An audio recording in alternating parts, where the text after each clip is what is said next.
अपने आप को बनाने के लिए अपने आप को दांव लगाना बहुत ज़रूरी है दोस्तों। तो ये वीडियो नंबर 2 है, कक्षा 9 से संबंधित है। इससे पहले एक वीडियो बना दिया है और कक्षा 6, 7, 8 से संबंधित ज्योग्राफी से संबंधित भी वीडियो बना दिए गए हैं और कक्षा 6 से 10th तक राजस्थान अध्ययन से संबंधित जो पुस्तकें लगती हैं उनके भी वन लाइनर फैक्ट्स के आधार पर जो मोस्ट इम्पॉर्टेंट क्वेश्चन है सुपरफास्ट रिवीजन सीरीज़ के तहत उनके भी वीडियो बना दिए हैं। अगर आपने नहीं देखे हैं तो आप प्ले लिस्ट में जाकर देख सकते हैं। और ये चैप्टर नंबर 3 है, अपवाय, कक्षा 9th, सेकंड वीडियो है, ये सेकंड पार्ट है कक्षा 9 का। तो वीडियो अच्छा लगे तो लाइक शेयर सब्सक्राइब करना। स्टार्ट करते हैं।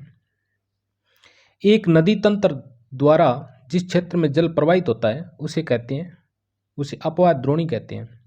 विश्व में सबसे बड़ी अपवाय द्रोणी किस नदी की है? तो वो अमेजन नदी की है। और अमेजन नदी किस महाद्वीप में है? तो दक्षिणी अमेरिका महाद्वीप में है। भारतीय नदियों को कितने भागों में विभाजित किया गया है? तो भारतीय नदियों को 2 भागों में, हिमालय की नदियां और प्रायद्वीपीय नदियां, 2 भागों में विभाजित किया गया है।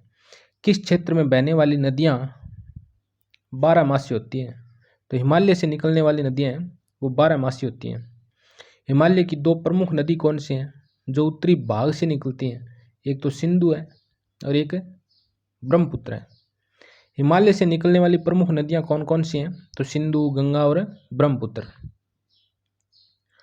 सिंधु और ब्रह्मपुत्र ये हिमालय के भी उत्तर से निकलती हैं और हिमालय से निकलने वाली प्रमुख नदियां हैं सिंधु, गंगा और ब्रह्मपुत्र। सिंधु नदी का उद्गम कौन सी झील से होता है? तो सिंधु नदी का उद्गम मानसरोवर झील तिब्बत से होता है। सिंधु नदी भारत में किस स्थान पर प्रवेश करती है? तो सिंधु नदी भारत के लद्दाख यूटी में प्रवेश करती है। भारत में सिंधु नदी की सहायक नदियां कौन सी हैं? तो जोस्कर, नुब्रा, श्योक और हुंजा। सिंधु नदी कहाँ बहती है? सिंधु नदी कहाँ बहती हुई अटक में पर्वतीय क्षेत्र से बाहर निकलती है? बलूचिस्तान तथा गिलगित, ये पाकिस्तान के स्थान है। सतलुज, व्यास, रावी, चेनाब, झेलम आपस में मिलकर पाकिस्तान में किस स्थान पर सिंधु नदी में मिल जाती है? तो मिठानकोट या मिठनकोट में, और ये मिठनकोट पाकिस्तान में।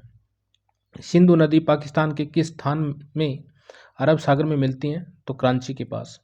सिंधु नदी का कितना भाग भारत में है? तो 1/3 भाग सिंधु नदी का भारत में है। भारत में सिंधु नदी कौन कौन से राज्य में बहती है? तो जम्मू कश्मीर, लद्दाख, हिमाचल और पंजाब में।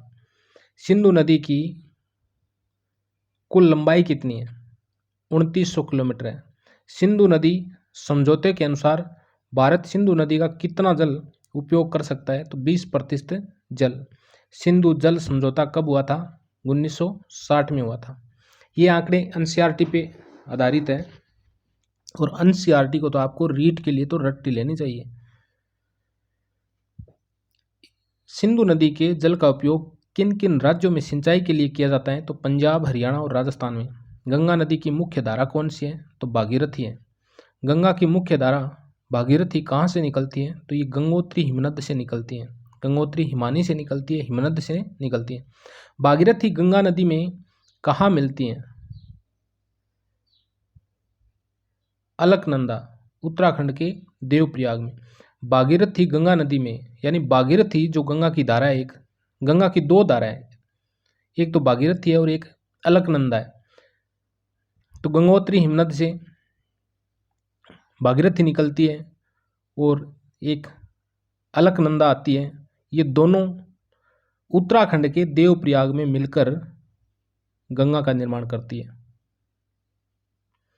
किस स्थान पर गंगा नदी पर्वतीय भाग को छोड़कर मैदानों में प्रवेश करती है? तो हरिद्वार में। हरिद्वार में गंगा नदी है वो पर्वत को छोड़कर मैदान में आ जाती है। कौन कौन सी नदियां गंगा में मिलती हैं? यमुना, गागरा, गंडक, कोसी, ये गागरा में मिलती हैं। यमुना, गागरा, गंडक और कोसी ये गंगा में मिलती हैं। यमुना नदी कहाँ से निकलती है? तो हिमालय की यमुनोत्री हिमानी से निकलती है। गंगा नदी के दाहिने किनारे के समांतर कौन सी नदी बहती है? तो ये यमुना नदी बहती है। यमुना नदी गंगा में कहाँ मिलती है? तो इलाहाबाद में मिलती है। गंगा, यमुना, सरस्वती ये तीनों मिलकर त्रिवेणी संगम बनाती है और गंगा की मुख्य सहायक नदी है यमुना। घाघरा, गंडक तथा कोसी नदी किस हिमालय से निकलती हैं? तो ये नेपाल हिमालय से निकलती है। प्रायद्वीपीय उच्च भूमि से कौन सी नदियां गंगा में मिलती हैं? तो चंबल, बेतवा तथा सोन। गंगा नदी पश्चिम बंगाल के किस क्षेत्र तक बहती है? पश्चिम बंगाल के फरक्का तक। गंगा नदी किस स्थान पर दो भागों में बंट जाती है? तो पश्चिम बंगाल के फरक्का नामक स्थान पर गंगा नदी है, ये दो भागों में बंट जाती है, एक तो भागीरथी, हुगली और मुख्य धारा।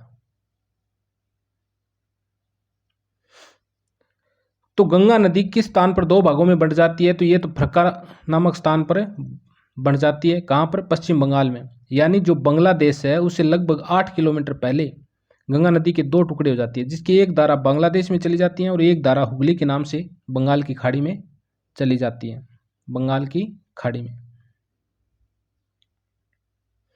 गंगा नदी की कौन सी धारा बंगाल की खाड़ी में गिरती है? तो भागीरथी हुगली। ये हुगली है, ये भागीरथी ऐसे ही जोड़ दिया है। गंगा नदी की मुख्य धारा कौन से देश में प्रवेश करती है? तो बांग्लादेश में।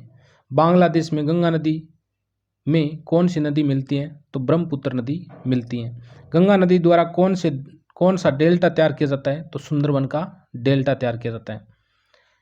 बांग्लादेश में गंगा नदी में ब्रह्मपुत्र नदी मिलती है और जब ये दोनों नदियां मिलती हैं तो मिलने के बाद बांग्लादेश में मेघना कहलाती है।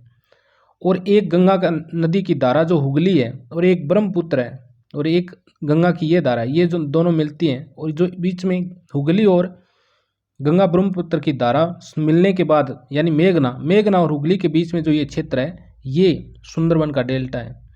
तो गंगा और ब्रह्मपुत्र ये दोनों नदियां सुंदरवन के डेल्टे का निर्माण करती हैं। विश्व का सबसे बड़ा तेजी से वृद्धि करने वाला डेल्टा कौन सा है? तो वो सुंदरवन का डेल्टा है। रॉयल बंगाल टाइगर कहाँ पाए जाते हैं? तो सुंदरवन डेल्टा में पाए जाते हैं। सुंदरवन डेल्टा में कौन से पादप पाए जाते हैं? तो सुंदरी के पादप यानी सुंदरी के वृक्ष ज़्यादा पाए जाते हैं। गंगा की कुल लंबाई 2500 किलोमीटर है। सिंधु तथा गंगा नदी के जल विभाजक पर स्थित नगर कौन सा है? सिंधु तथा गंगा नदी के जल विभाजक जो स्थिति है उस स्थान पर नगर कौन सा है? तो वहां पर अंबाला नगर है। गंगा की ढाल कितनी है? तो 300 मीटर है।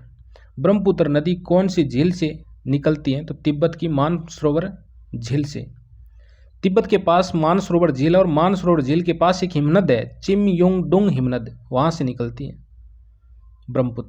ब्रह्मपुत्र नदी भारत के किस राज्य में प्रवेश करती है? तो सबसे पहले अरुणाचल प्रदेश में प्रवेश करती है।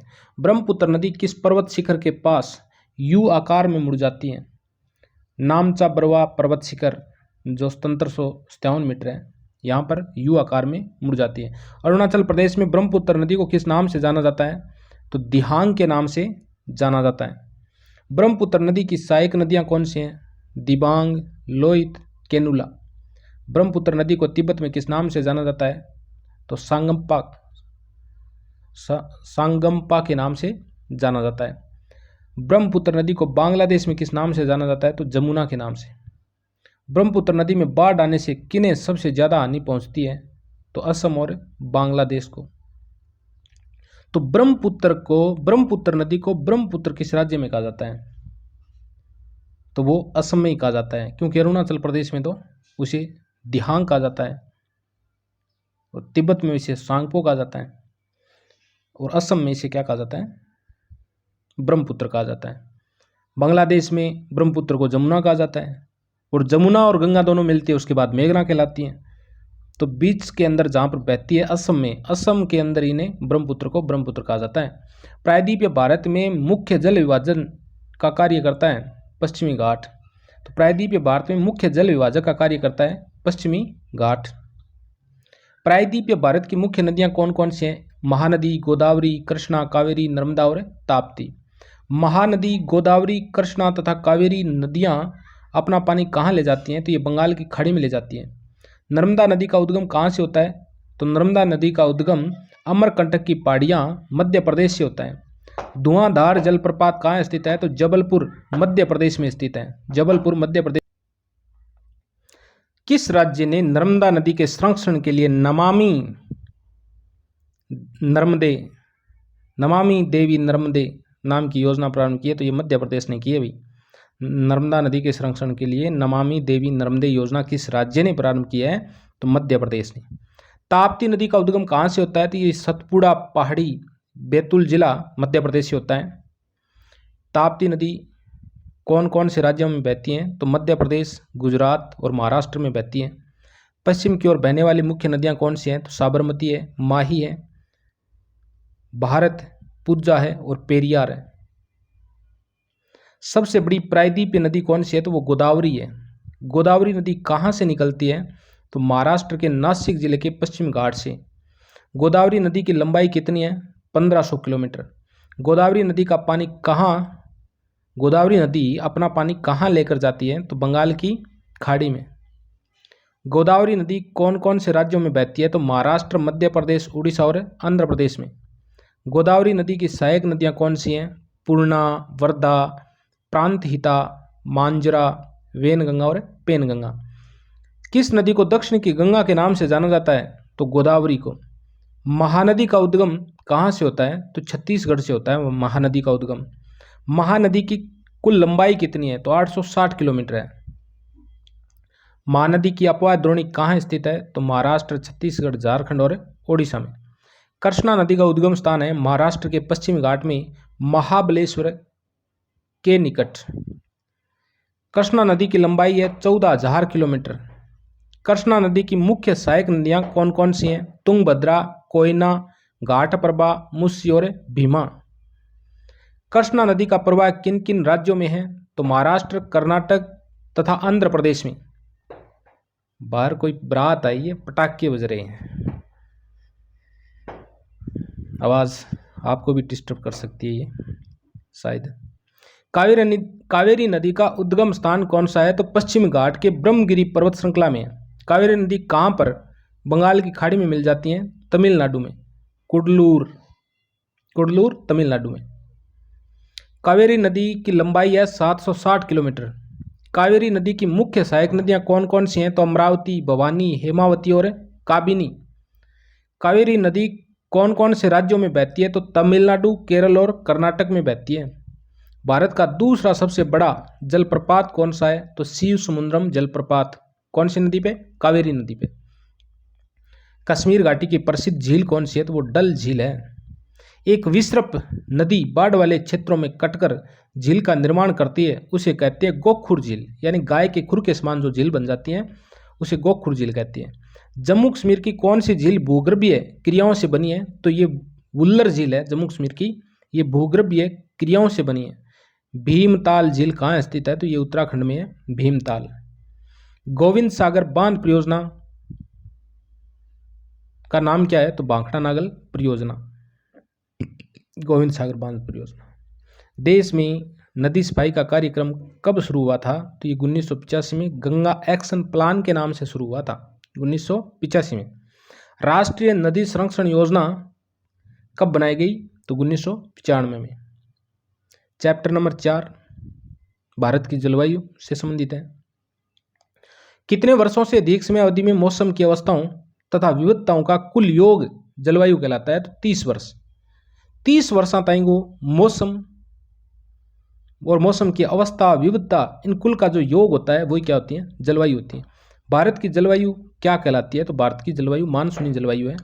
जम्मू कश्मीर के किस स्थान का तापमान रात्रि में -45 डिग्री पहुंच जाता है? तो जम्मू कश्मीर में द्रास स्थान है, उसका टेम्परेचर हो -45 डिग्री में पहुंच जाता है।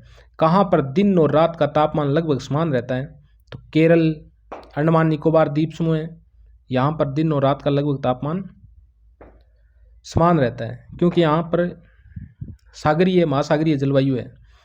भारत के अधिकतर भागों में वर्षा किस समय होती है? तो जून से सितंबर के मध्य। भारत के किस स्थान पर अक्टूबर एवं नवंबर में वर्षा होती है? तमिलनाडु तट पर। तमिलनाडु का जो तट है कोरोमंडल तट, वहाँ पर अक्टूबर नवंबर में यानी लौटते हुए मानसून के द्वारा वर्षा की जाती है। उत्तरी मैदानों पर वर्षा की मात्रा किस दिशा से किस दिशा की ओर घटती है, तो पूर्व से पश्चिम की ओर चलेंगे तो वर्षा में कमी होगी। किसी क्षेत्र की जलवायु को नियंत्रित करने वाले प्रमुख कारक कौन कौन से हैं? कितने हैं? तो वो 6 दिए गए हैं एनसीईआरटी में, लेकिन और भी हो सकते हैं। तो कौन कौन से कारक हैं मुख्य? अक्षांश, तुंगता यानी ऊंचाई, वायुदाब, पवन तंत्र, समुद्र से दूरी, महासागरीय धाराएं और उच्चावच लक्षण। जैसे हम पृथ्वी से ऊंचाई की ओर जाते हैं तो तापमान में क्या परिवर्तन होता है? सघनता कम होती जाती है तथा तापमान यानी 165 मीटर की ऊंचाई तक 1 डिग्री सेल्सियस तक घट जाता है। किसी क्षेत्र की वायुदाब और पवन तंत्र किस पर निर्भर करता है? तो ये अक्षांश और ऊंचाई पर निर्भर करता है। महाद्वीपीय अवस्था का क्या अर्थ है? महाद्वीपीय अवस्था का क्या अर्थ है? यानी गर्मी में बहुत अधिक गर्मी और सर्दी में बहुत अधिक सर्दी, ये महाद्वीपीय अवस्था होती है। विश्व के अधिकतर मरुस्थल किस भाग में स्थित है? तो ये उपोष्ण कटिबंधीय विभागों में है। कर्क रेखा के दक्षिण में स्थित भाग क्या कहलाता है? तो ये उष्ण कटिबंधीय क्षेत्र कहलाता है। कर्क रेखा के उत्तर में स्थित भाग उपोष्ण कटिबंध कहलाता है। हिमालय कौन सी ठंडी हवाओं को भारत में प्रवेश करने से रोकता है? तो ये मध्य एशिया से आने वाली ठंडी हवाओं को रोकता है। उत्तर पूर्वी व्यापारिक पवन किस दिशा में चलती हैं? तो ये उत्तरी गोलार्ध के उपोष्ण कटिबंध की उच्च दाब पेटियों से उत्पन्न होकर दक्षिण की ओर बहती हैं। उत्तर पूर्वी व्यापारिक पवन कौन से बल के कारण विक्षेपित होकर विषुवतीय निम्न दाब वाले क्षेत्र की ओर बढ़ती हैं? तो ये कोरियस बल के कारण बढ़ती है। कौन से बल के कारण? कोरियस बल के कारण। और ये कोरियस बल क्या है?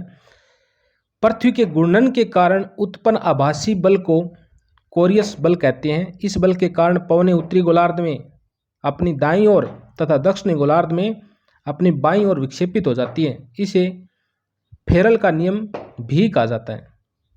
शीत ऋतु में कहाँ पर उच्च दाब बना होता है? तो हिमालय के उत्तर में। शीत ऋतु में हवाएं किस ओर चलती हैं? उच्च दाब क्षेत्र से यानी हिमालय से निम्न दाब क्षेत्र महासागर की ओर। ग्रीष्म ऋतु में उच्च वायुदाब कहाँ पर बनता है? तो हिंद महासागर में। ग्रीष्म ऋतु में उच्च वायुदाब कहाँ बनता है?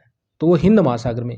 अब हमारे यहाँ ग्रीष्म ऋतु है और हिंद महासागर में उच्च वायुदाब है, तभी तो ये मानसून आ रहा है अरब सागर की तरफ से, क्योंकि यहाँ पर निम्न वायुदाब है, अरब सागर में उच्च वायुदाब है।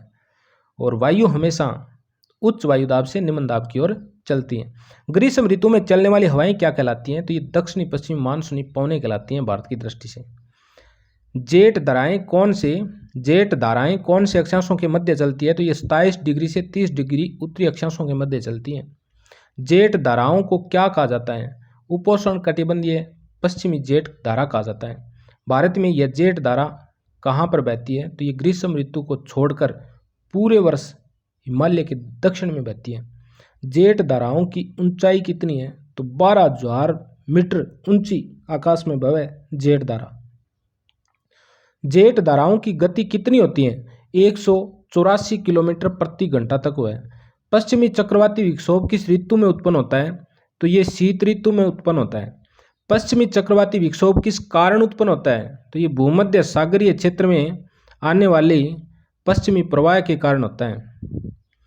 उष्ण कटिबंधीय चक्रवात मानसूनी महीनों के साथ ही साथ किस महीने में आता है?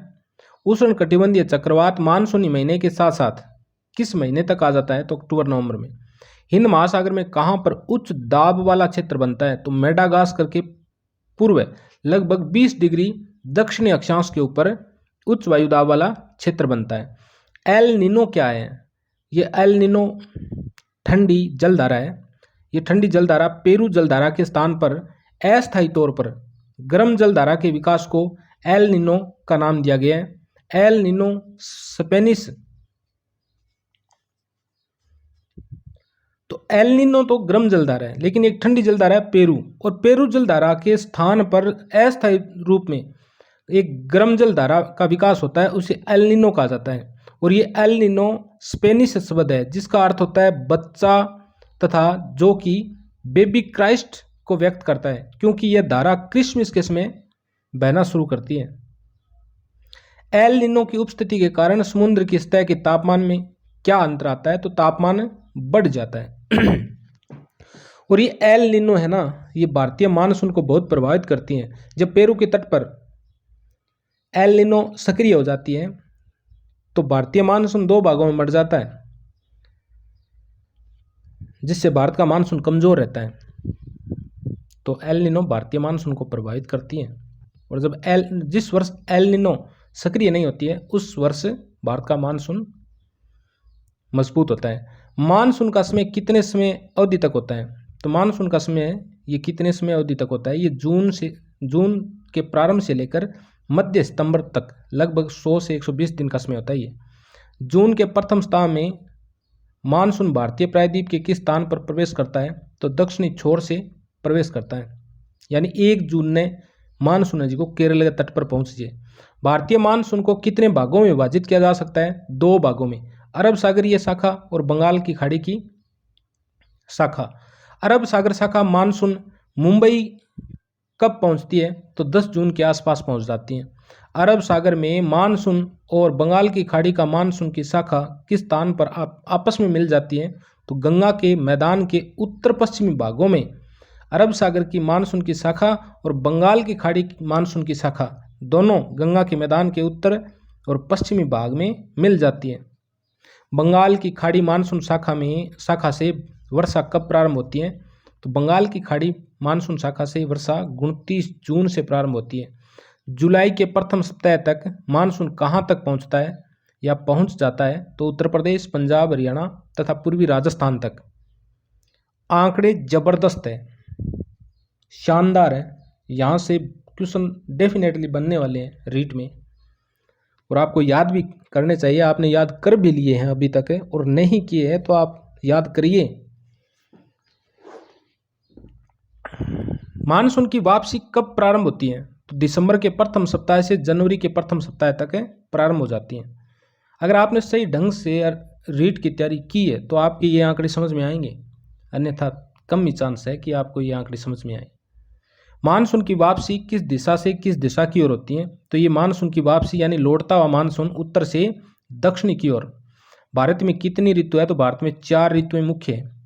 उत्तर भारत में शीत ऋतु का प्रारंभ होता है नवंबर से फरवरी तक। उत्तर भारत में सबसे ठंडे महीने कौन से हैं, तो दिसंबर और जनवरी का महीना ठंडे महीने हैं उत्तर भारत में। शीत ऋतु में तापमान किस दिशा की ओर बढ़ने पर घटता है, तो दक्षिणी से उत्तर की ओर बढ़ने पर घटता है। चेन्नई में तापमान कितना रहता है, तो 24 डिग्री सेल्सियस रहता है। 24 डिग्री से 25 डिग्री सेल्सियस चेन्नई में। शीत ऋतु में उत्तरी मैदान में तापमान कितना रहता है, तो 10 डिग्री से 15 डिग्री सेल्सियस रहता है। उत्तर पूर्वी व्यापारिक पवनें शीत ऋतु में किस दिशा में प्रवाहित होती हैं, तो ये स्थल से समुद्र की ओर प्रवाहित होती है। शीतकाल में वर्षा किस कारण होती है, तो भूमध्य सागरीय विक्षोभ के कारण होती है। शीतकाल में होने वाली वर्षा को स्थानीय भाषा में क्या कहा जाता है, तो उसे मावट कहा जाता है, महावट कहा जाता है। शीतकाल की वर्षा किस फसल के लिए उपयोगी है, तो ये रबी की फसल के लिए उपयोगी है। सूर्य के उत्तर की ओर आभासी गति के कारण भूमंडलीय ताप पट्टी किस ओर खिसक जाती है, तो ये उत्तर की ओर खिसक जाती है। भारत में ग्रीष्म ऋतु किस माह से किस माह तक होती है, तो मार्च से मई तक। ग्रीष्म काल में चलने वाली गर्म हवाओं को कहा जाता है लू। वैशाख के महीने में होने वाली वर्षा को पश्चिम बंगाल में क्या कहा जाता है, तो काल बैसाखी कहा जाता है। जो मानसून से पहले पश्चिम बंगाल में जो वर्षा होती है बैसाख के महीने में, उसे काल बैसाखी कहा जाता है पश्चिम बंगाल में। ग्रीष्म ऋतु में कर्नाटक एवं केरल में पूर्वी मानसूनी वर्षा होती है, जिसके कारण आम जल्दी बोरा जाते हैं, जल्दी पक जाते हैं। आम जल्दी पक जाते हैं, इसे कहा जाता है अम्र वर्षा कहा जाता है, क्योंकि आम की फसल के लिए बहुत ही लाभदायक होती है, इसलिए इसे अम्र वर्षा ही नाम दे दिया गया है। कहाँ पर, केरल और कर्नाटक में। किस माह में उत्तरी मैदानों में निम्न दाब की अवस्था तेज हो जाती है, तो जून के प्रारंभ में उत्तरी मैदानों में निम्न वायु दाब की अवस्था है वो तेज हो जाती है। उत्तरी मैदान में जून के माह में निम्न दाब की अवस्था किन हवाओं को अपनी ओर आकर्षित करती है, तो ये हवाएं दक्षिणी गोलार्ध की व्यापारिक पवनों को अपनी ओर आकर्षित करती है। दक्षिणी गोलार्ध की व्यापारिक पवनें कहाँ से उत्पन्न होती हैं, तो ये दक्षिणी समुद्रों के उपोष्ण कटिबंधीय क्षेत्रों से उत्पन्न होती हैं। दक्षिणी गोलार्ध की व्यापारिक पवनों की गति कितनी होती है? तो 30 किलोमीटर प्रति घंटा। दक्षिणी गोलार्ध की व्यापारिक पवनें भारत के किस स्थान पर सबसे पहले वर्षा करती हैं? तो ये पश्चिमी घाट पर सबसे पहले वर्षा करती है 250 सेंटीमीटर तक, यानी 2500 मिलीमीटर तक, 2500 मिलीमीटर तक, 250 सेंटीमीटर और 2500 मिलीमीटर। विश्व में सबसे अधिक औसत वर्षा कहाँ पर होती है? तो वो मोनशिराम में होती है भाई, मोनशिराम मेघालय में। गंगा घाटी में किस दिशा की ओर वर्षा की मात्रा कम होती जाती है? तो पूर्व से पश्चिम की ओर बढ़ने पर वर्षा की मात्रा है वो कम होती जाती है। उच्च तापमान एवं उच्च आर्द्रता वाली अवस्था के कारण दिन का मौसम असह्य हो जाता है, इसे कहते हैं कवार की अवस्था कहती है। गवार की अवस्था कौन है, मिस प्रिंट हो रही है, कवार, ये कवार की अवस्था होती है। कोरोमंडल तट पर अधिकतर वर्ष साकिन चक्रवात, कोरोमंडल तट पर अधिकतर वर्षा किस चक्रवाती या चक्रवात से होती है? तो वो ये उष्णकटिबंधीय चक्रवात से होती हैं। कोरोमंडल तट है जो कन्याकुमारी से लेकर कृष्णा नदी के मुहाने तक तमिलनाडु के सारे जो कोरोमंडल तट है उस पर जो अधिकतर वर्षा होती है वो किस चक्रवात के कारण होती है? तो वो उष्णकटिबंधीय चक्रवात के कारण होती है। और इसके अलावा लौटते हुए मानसून के कारण भी इस तमिलनाडु वाले कोरोमंडल तट पर वर्षा होती है, लौटता हुआ मानसून के द्वारा। भारत में कितने प्रकार की जातियों के पौधे पाए जाते हैं? तो ये अगला चैप्टर स्टार्ट हो गया। आज इतना ही देखेंगे, अगला पार्ट, अगला लेसन अगले वीडियो में देखेंगे। और बाकी के पार्ट कक्षा 6, 7, 8 से संबंधित देखने के लिए आप प्ले लिस्ट में जाकर देख सकते हैं। अगर आपको वीडियो अच्छा लगा है तो ईमानदारी से वीडियो को कम से कम लाइक किया करो और कभी कभार शेयर भी कर दिया करो, ओके। और कोई कमी दिख है या कोई बढ़िया लगे हुए हैं तो कमेंट भी लिख दिया करो।